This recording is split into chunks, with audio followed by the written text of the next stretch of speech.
Hey everybody, welcome to Comic Book Club. I'm Alex. I'm Justin. I'm Pete. And we're coming to you from the Newsarama.com studios here in New York City. Very exciting for you.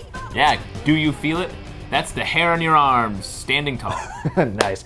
We have 3 comics we're going to talk to you guys about today. Batman and Robin, number 16. Tron, original movie adaptation, number 1. And a third title that I'm forgetting. Oh, really? Well, you're thinking of Invincible, number 75. I sure am. So let's get right into it and talk about Batman and Robin, number 16. This one created quite a bit of buzz online on the internets this week. So much buzz. With the big reveal at the end, which we will spoil for you in a second, so tune out if you don't want to hear it.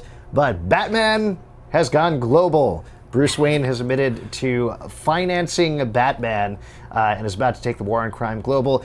How do you feel about this? This is bringing Grant Morrison's run on Batman and Robin to an end. Batman Incorporated. Yep. You can see it because there are 5 bat signals in the sky. They're going to need to move those to other cities or something. It's going to truly incorporate. Otherwise, it doesn't make a lot of sense given the energy-conscious world we live in today. Yeah, my big question is, why did he go for an incorporated rather than like an LLC or an S Corp or something like that? I would like to talk about the comic a little bit. No, these are the issues that underlie the punching and fighting. All right, talk about the comic. I really liked the way Batman just kind of appeared. I thought it was really no backstory. Yeah, I just thought that was kind of cool because you know, sometimes those characters come back, it's this whole greeting and hey, but like right in the middle of a fight was kind of what I thought was a good Batman entrance, kind of typical, and you know, Robin reacted well to it. Like, yeah, you know. I really enjoyed this issue a lot, actually. This whole arc's been great. I think Dr. Hurt is a great villain now. Joker, obviously, a great villain. Joker, especially, I thought was really well done in this issue. I love the setup finally paid off a lot of the banana peel. I knew that was ridiculous. I knew that wasn't going to go on, you know, left.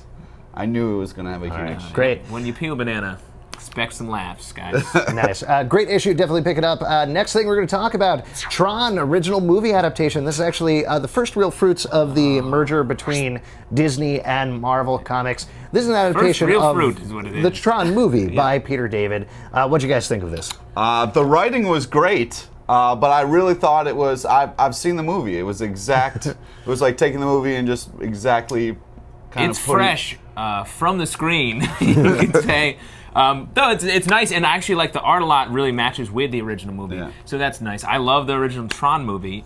It made me want to go watch it. Yeah, actually, I would say if anything, the comic is fine. You know, it's an okay comic. I'm totally fine with movie adaptations. How about this? If you haven't seen Tron and you haven't used a computer since like 1980 something, you're gonna love this. Yeah, this is right up your alley. That could go on the cover. Well, what I was gonna say was that this does its job. I read this and thought, oh, I gotta watch Tron again. That's a good movie. Exactly. So there you go. It builds the hype, and then there's a great write-up of the trailer in the back as well. Oh, it's not the trailer. It's just kind of a recap of the trailer. So if you like recaps of the movie and then recap of the trailer, it's awesome. I played Ultimate Frisbee in college, so I love the last panel.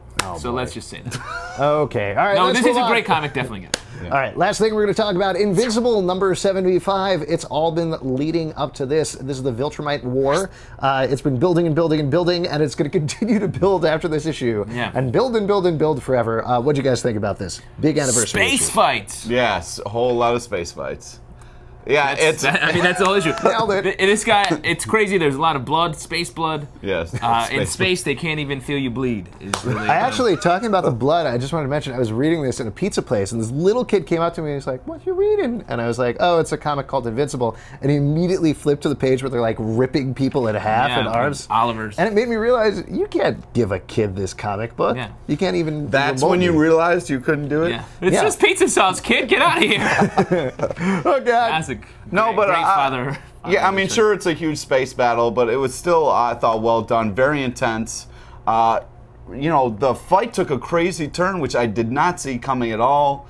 Was kind of cool the way they were like, "What are we going to do? What are we going to do?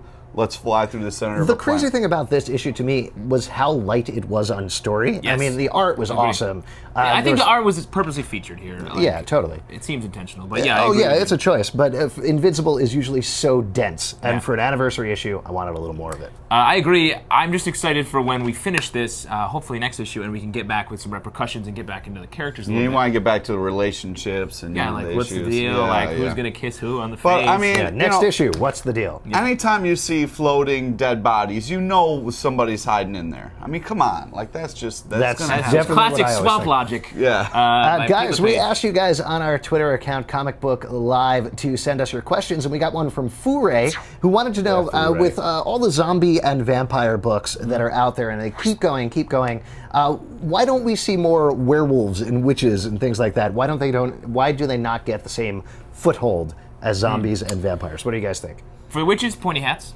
Gotta say, sort of goofy. Sure. They're just, it's just more general. It's just like someone who's magical, and there are a ton of different magical characters. I think the next big thing, mummies. Yeah, you think mummies are going to really catch on? I don't know. Well, they're great because they move slow, and that's pretty much it. Yep, but there used to be kings. I don't know. I feel There's a royalty there. Nothing scarier than a dead king.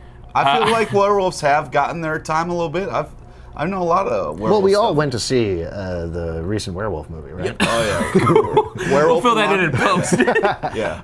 Well, I think with vampires, there's such a sexual element to it that I think that will always stay around. And with zombies, like zombies are scarier than like werewolves. I think just always because it's everyone in the world. It's isolated people. It hits your emotions in a different way than like a mummy. What I want to see is like a scary. werewolf apocalypse where everybody gets infected and becomes werewolves, and everybody is werewolves. But once everyone's a werewolf, don't we just go back to normal? I want to see everyone affected by brooms that kind of take over, and then you have to like sit on them cross-legged and fly around. That's the only way you can take I it. thought you were going for Sorcerer's Apprentice. Me too. You need to clean your apartment. Oh, that's a good point. Guys, if you have any questions for us, write us at comicbookclublive@gmail.com, Twitter, Comic Book Live. Plenty of other things you can check out. 1980s computer. Tuesdays, New York City. We'd love to see our live show. You could win $25 and a gift card. Yeah, look at that. We just give and give. Here come the cops.